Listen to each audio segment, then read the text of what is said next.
वाराणसी के श्रृंगार गौरी ज्ञानवापी मस्जिद मामले में जिला कोर्ट ने सुनाया बड़ा फैसला। कोर्ट ने श्रृंगार गौरी में पूजा के अधिकार की मांग को लेकर हिंदू पक्ष की याचिका को सुनवाई के योग्य माना और इसका विरोध कर रही मुस्लिम पक्ष की याचिका की खारिज।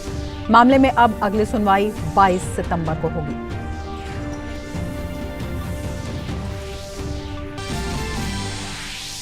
प्रधानमंत्री नरेंद्र मोदी ने ग्रेटर नोएडा में विश्व डेयरी सम्मेलन का किया उद्घाटन। कहा, डेयरी सेक्टर से ग्रामीण अर्थव्यवस्था होगी मजबूत। देश में दूध का उत्पादन बढ़कर 210 मिलियन टन तक पहुंचा।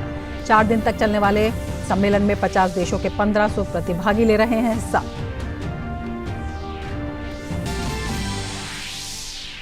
एनआईए के दिल्ली, एनसीआर, पंजाब और हरियाणा में छापे। आतंकी गिरोह और गैंगस्टर लिंक मामले में एनआईए की छापेमारी। एजेंसी को सिद्धू मूसेवाला हत्याकांड की जांच में मिले थे इनपुट।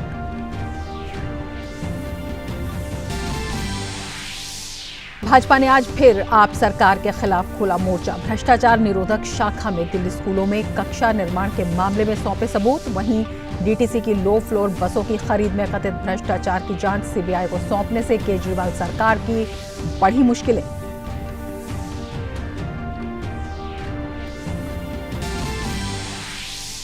सोनाली फोगाट की मौत के मामले में गोवा सरकार का बड़ा फैसला। मामले की जांच सीबीआई करेगी। मुख्यमंत्री प्रमोद सावंत ने की घोषणा।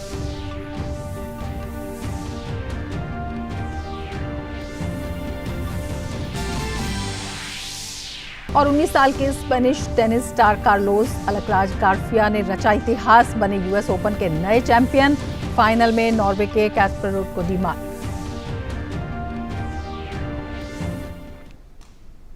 नमस्कार, डीडी न्यूज में आपका स्वागत है। मैं हूं रमा त्यागी। लेंगे समाचार विस्तार से। वाराणसी के श्रृंगार गौरी ज्ञानवापी मस्जिद मामले में जिला जज अजय कृष्ण विश्वेश की कोर्ट ने सोमवार को बड़ा फैसला सुनाया। कोर्ट ने श्रृंगार गौरी में पूजा के अधिकार की मांग को लेकर दायर याचिका को सुनवाई के योग्य माना है। हिंदू पक्ष की ओर से ज्ञानवापी परिसर में स्थित श्रृंगार गौरी समेत अन्य धार्मिक स्थलों पर नियमित पूजा अर्चना करने की अनुमति दिए जाने की मांग की गई थी। वहीं मुस्लिम पक्ष ने कोर्ट में पोषणीय नहीं होने की दलील देते हुए इस केस को खारिज करने की मांग की थी। कोर्ट ने अपने फैसले में कहा है कि सिविल प्रक्रिया संहिता के आदेश 07 नियम 11 के तहत इस मामले में सुनवाई हो सकती है।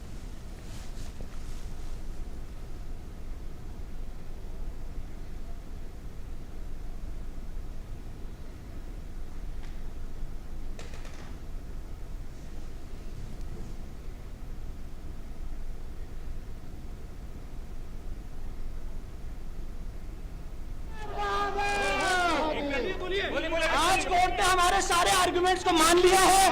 मुस्लिम पक्ष की एप्लीकेशन रिजेक्ट कर दी है। प्लेसेस ऑफ वर्शिप एक्ट की उनकी जो प्ली थी उसको खारिज कर दिया है। वक्फ एक्ट की प्ली को खारिज कर दिया है। कोर्ट ने कहा है कि सूट मेंटेनेबल है। अब इस मामले की अगली सुनवाई 22/9 को होगी और एविडेंस लीड की जाएगी। इशूज आगे यह कह कि 1991 एक्ट यहां लागू नहीं होता, वक्फ बोर्ड लागू नहीं होता, लिहाजा मंदिर समर्थकों की विजय हुई। हम हर्षित हैं, हिंदू समाज हर्षित है, कि समाज सनातन धर्मी हर्षित है और पूरा उत्तर प्रदेश हर्षित है। आगे कार्बन डेटिंग की मांग होगी। मंदिर के जितने भी साक्ष्य हैं, जितने भी दीवार जिसमें से बाबा शिवलिंग, उनको दीवार तोड़ करके बिल्कुल साज ताकि नंदी और बाबा बात कर सकें। याचिकाकर्ता मंजू व्यास ने कहा कि आज पूरा भारत खुश है। मेरे हिंदू भाई बहनों को जश्न मनाने के लिए दिए जलाने चाहिए। आज काशी वासियों की, आज पूरे सनातन धर्म की, आज हिंदुओं की बहुत बड़ी जीत है। हर हर महादेव, मान पूर्णा बेरो बाबा, रहा न कोई बाकी। कि बम बम बोल रहा है काशी, कि बम बम बोल रहा है काशी। हर हर महादेव। प्रधानमंत्री नरेंद्र मोदी ने कहा है कि भारत के डेयरी क्षेत्र की एक और विशिष्टता हमारी स्वदेशी प्रजाति है। भारत में गायों और भैंसों की देशी नस्ल भारत की डेयरी क्षेत्र की एक और बड़ी ताकत है। वे सबसे कठिन मौसम में जीवित रहने के लिए जाने जाते हैं। पीएम मोदी ने कहा कि विश्व के अन्य विकसित देशों से अलग भारत में डेयरी सेक्टर की असली ताकत छोटे किसान हैं। भारत के डेयरी सेक्टर की पहचान मास प्रोडक्शन से ज्यादा प्रोडक्शन बाय मासेस की है।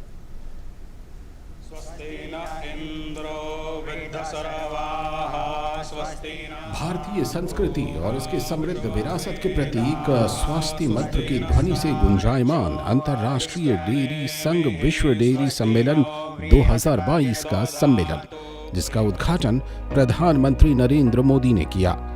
12 से 15 सितंबर तक आयोजित होने वाले इस सम्मेलन में दुनिया के और भारतीय डेयरी हितधारक हिस्सा ले रहे हैं, जिसमें उद्योग जगत के नेता, विशेषज्ञ, किसान और नीति निर्माता शामिल हैं। ये सम्मेलन पोषण और आजीविका के लिए डेयरी विषय पर केंद्रित है। पीएम मोदी ने देश में डेयरी क्षेत्र की असली ताकत छोटे किसानों को बताया। साथ ही उन्होंने इस क्षेत्र में सहकारिता के जरिए किए गए बदलाव का भी जिक्र किया। आज भारत में डेयरी कोऑपरेटिव का एक ऐसा विशाल नेटवर्क है जिसकी मिसाल पूरी दुनिया में मिलना मुश्किल है। ये डेयरी कोऑपरेटिव्स देश के 2 लाख से ज्यादा गांवों में करीब करीब 2 करोड़ किसानों से दिन में 2 बार दूध जमा करती हैं और उसे ग्राहकों तक पहुंचाती है। इस पूरी प्रक्रिया में बीच में कोई भी मिडलमैन नहीं होता। प्रधानमंत्री के विजन से प्रेरित होकर सरकार ने अपने स्तर पर डेयरी क्षेत्र को बढ़ावा देने के लिए कई कदम उठाए हैं, जिसके फलस्वरूप पिछले 8 वर्षों में दूध उत्पादन में 44% से अधिक की वृद्धि हुई है। आज वैश्विक दूध में 23% हिस्सेदारी भारत की है। देश में सालाना करीब 210 मिलियन टन दूध का उत्पादन होता है और इससे 8 करोड़ डेयरी किसान सशक्त हो रहे हैं, जिसमें बड़ी संख्या में महिलाओं की हिस्सेदारी है। भारत के डेयरी सेक्टर में विमेन पावर 70% वर्कफोर्स का प्रतिनिधित्व करती है। भारत के डेयरी सेक्टर की असली कर्णधार विमेन्स हैं, महिलाएं हैं। इतना ही नहीं, भारत के डेयरी कोऑपरेटिव्स में भी 1/3 से ज्यादा सदस्य महिलाएं ही हैं।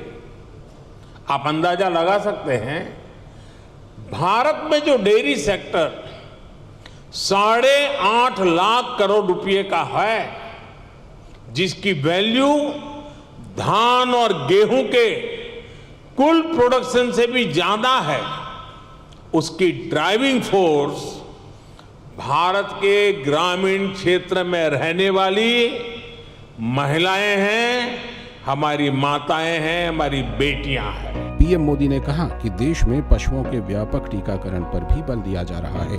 उन्होंने बताया कि 2025 तक पशुओं को फुट एंड माउथ डिजीज और ब्रुसलोसिस की बीमारी से मुक्ति के लिए 100% टीकाकरण का संकल्प लिया गया है।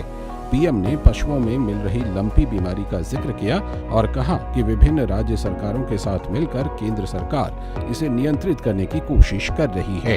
पिछले कुछ समय में भारत के अनेक राज्यों में लंपी नाम की बीमारी से पशुधन की क्षति हुई है। विभिन्न राज्य सरकारों के साथ मिलकर केंद्र सरकार इसे कंट्रोल करने की पुरजोश कोशिश कर रही है। हमारे वैज्ञानिकों ने लंपी स्किन डिसीज की स्वदेशी वैक्सीन भी तैयार कर ली है। वैक्सीनेशन के अलावा जांच में तेजी लाकर पशुओं की आवाजाही पर नियंत्रण रखकर उस बीमारी को काबू करने की कोशिश की जा रही है।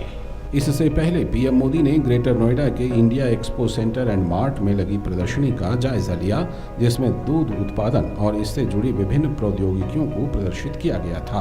इस मौके पर उत्तर प्रदेश के मुख्यमंत्री योगी आदित्यनाथ और मत्स्य पालन, पशुपालन और डेयरी मंत्री परषोत्तम रुपाला भी मौजूद रहे। ब्यूरो इनपुट्स के साथ अनुज यादव की रिपोर्ट, डीडी न्यूज। केंद्रीय मत्स्य पालन, पशुपालन और डेयरी मंत्री पुरुषोत्तम रुपाला ने कहा कि यह सम्मेलन करीब 50 साल बाद हो रहा है और 1974 में जब ये सम्मेलन हुआ था तब हमारा दूध का उत्पादन 23 मिलियन टन था और आज अब जब हम इस सम्मेलन को कर रहे हैं तो 220 मिलियन टन यानी 10 गुना दूध की वृद्धि हुई है। एक करीबन 50 साल के बाद जब समिट हो रहा है, और जब 1974 में ये समिट यहाँ हुआ था, तब हमारा दूध का प्रोडक्शन 23 मिलियन था, और आज जब हम इस समिट को कर रहे हैं तो 220 मिलियन टन यानी कि 10 गुना दूध की वृद्धि। और आपका जो स्लोगन है आत्मनिर्भर भारत का, जो 74 में दूध उत्पादन हो रहा था वो हमारी मांग के अनुरूप में कम था, और आज हम एक्सपोर्ट करने की स्थिति में है। पुरुषोत्तम रूपाला ने देश में प्रधानमंत्री के नेतृत्व में डेयरी सेक्टर में हुई तरक्की का जिक्र करते हुए कहा कि गोबर्धन योजना की शुरुआत हुई। डेयरी की जब भी चर्चा होती है तो उसमें दूध ही आता है, दूध और दूध के रिलेटेड और चीज, माखन, घी वगैरह की बात होती है। अब आपके नेतृत्व में और आपके विजनरी मार्गदर्शन में गोबर में से भी प्रोडक्टिविटी करके, गोबर को भी क्रय करके उसका भी आमदनी किसानों को कैसे मिले, इनके लिए गोबर्धन योजना भारत में पहली बार आपके नेतृत्व में चल पड़ी है। अंतर्राष्ट्रीय डेयरी संघ विश्व डेयरी सम्मेलन 2022 सम्मेलन में दूध उत्पादन से जुड़े उद्योग जगत की हस्तियां भी हिस्सा ले रही हैं। उन्होंने अपने अनुभवों को साझा करते हुए विश्व में इस क्षेत्र में बढ़ रही भारत की प्रतिष्ठा का जिक्र किया। उन्होंने डेयरी क्षेत्र में हो रहे विकास के लिए सरकार के प्रयासों की सराहना की।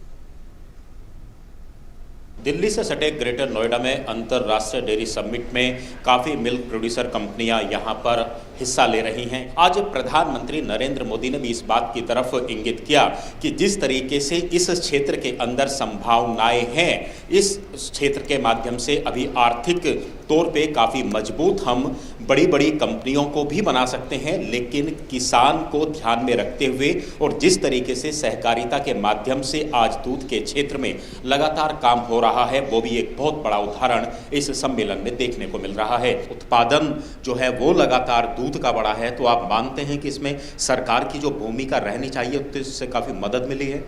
आज जरूर सरकार का विशेष फोकस, खास करके हमारे प्रधानमंत्री जी का 3 साल पहले, 2 साल पहले उन्होंने जो एक डबल द मिल्क प्रोडक्शन ये विजन लेके चले हैं, उसमें हमारी ग्रोथ अगर देखा गया तो ओवरऑल इंडिया में 44% है, पर कुछ राज्यों में जैसे गुजरात हुआ, महाराष्ट्र हुआ, कर्नाटका हुआ, तमिलनाडु, आंध्र प्रदेश, यहाँ पे ये जो ग्रोथ है वो डबल डिजिट की है। इन स्टेटों में है वो 10, 12, 14% तक ग्रोथ है।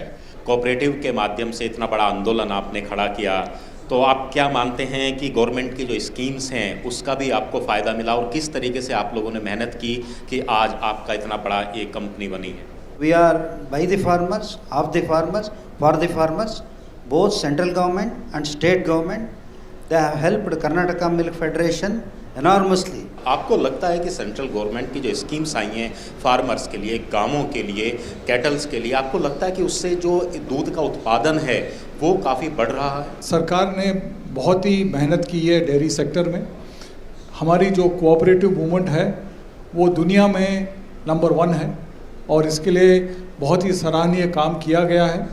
कई लोगों ने किया है, कई पीढ़ियों ने किया है, जिसके ज़रिए हम आज इस मुकाम पे पहुँचे हैं। बड़ी खुशी की बात ये भी होती है कि डेयरी सेक्टर एक बहुत ही एक ऐसा सेक्टर है जहाँ की प्रोग्रेस काफ़ी अच्छा हुआ है। डेयरी सेक्टर में आज जितने भी उद्यमी हैं और वो जिस तरीके से लगातार प्रोग्रेस कर रहे हैं, उसके पीछे अगर किसी की मेहनत है तो वह किसानों की मेहनत है, और किसानों को मजबूत करने की जितनी भी योजनाएं केंद्र सरकार ने चलाई हैं, आज उसी का सबसे बड़ा उदाहरण देखने को मिल रहा है कि देश दूध और डेयरी सेक्टर में लगातार आत्मनिर्भर बन रहा है। Anuj Yadav, DD news, greater Noida. Bulletin में फिलहाल वक्त है एक ब्रेक का। आप देखते रहिए डीडी न्यूज़। लहलहाती फसल, भरे पूरे खेत खलिहान, हर किसान का बस यही अरमान। लेकिन प्रकृति पर किसका जोर? कभी बारिश, कभी बिजली, कभी ओला, कभी सूखा, तो कभी कीट पतंग का प्रकोप कर दे नुकसान कमर तोड़। भैया खेती में तो जोखम रहता ही है, अब क्या करें? अब प्रकृति का कोनो उपाय है का? प्रकृति का तो नहीं, मगर नुकसान का उपाय है। अच्छा? हाँ, AIC से फसल बीमा। फसल बीमा? मतलब मामूली सा प्रीमियम दो और बड़ी चिंता से मुक्ति पाओ। AIC से अपनी जरूरत अनुसार कोई फसल बीमा चुने, जैसे प्रधानमंत्री फसल बीमा योजना। बुआई से लेके कटाई तक प्राकृतिक आपदा से सुरक्षित रहे किसान, भरपाई हो पूरी अगर फसल का हो नुकसान। जब AIC का है साथ तो ना डर ना फिक्र की बात। Agriculture insurance company of India limited. AIC।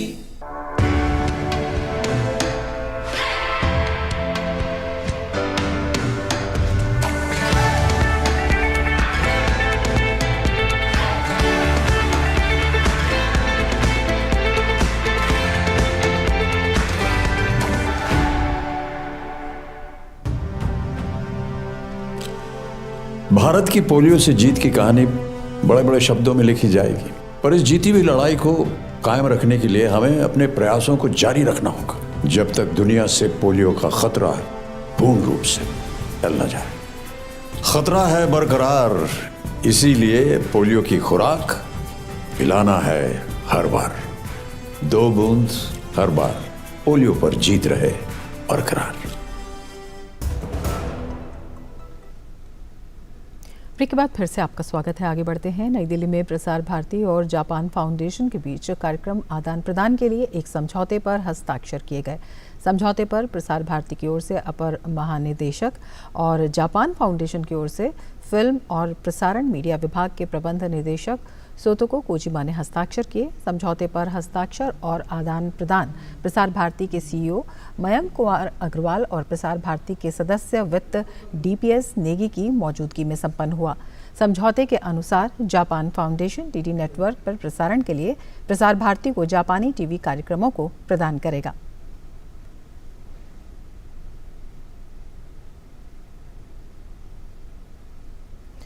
आगे बढ़ते हैं। नई दिल्ली में भारतीय सेना लॉजिस्टिक्स सेमिनार का आयोजन किया गया। रक्षा मंत्री राजनाथ सिंह इस अवसर पर मौजूद रहे।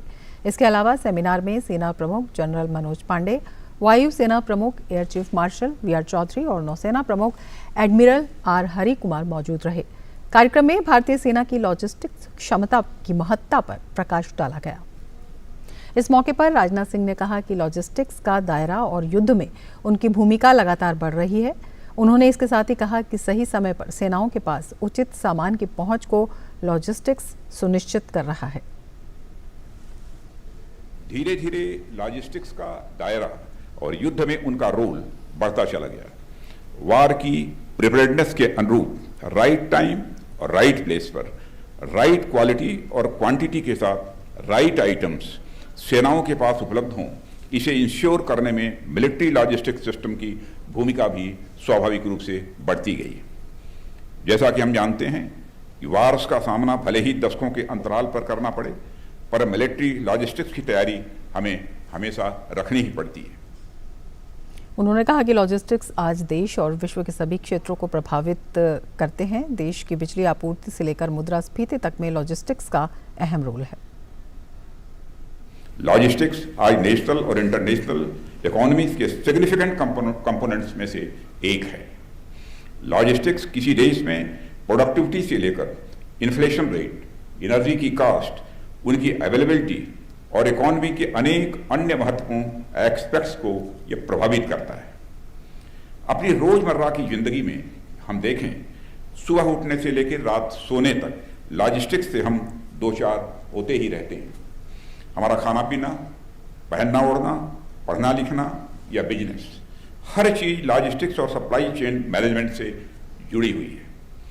हम ध्यान दें तो पाएंगे कि हो सकता है सुबह हमारे ब्रेकफास्ट की प्लेट में जो फूड ग्रेन्स हमें मिला उसका कुछ हिस्सा पंजाब से आया हो तो कुछ बंगाल से आया हो। थल सेना प्रमुख जनरल मनोज पांडे ने कहा है कि ये वायु सेना के साथ घनिष्ठ समन्वय के कारण ही था कि 2020 में चीन के साथ गतिरोध में सेना की इकाइयां LAC पर जुटाई जा सकीं। वे आधुनिक युद्ध में लॉजिस्टिक्स के महत्व पर प्रकाश डाल रहे थे। एक उदाहरण के रूप में चल रहे रूस यूक्रेन युद्ध में भी लॉजिस्टिक्स के महत्व का उन्होंने हवाला दिया। वे दिल्ली में सेना के लॉजिस्टिक्स पर संगोष्ठी में बोल रहे थे।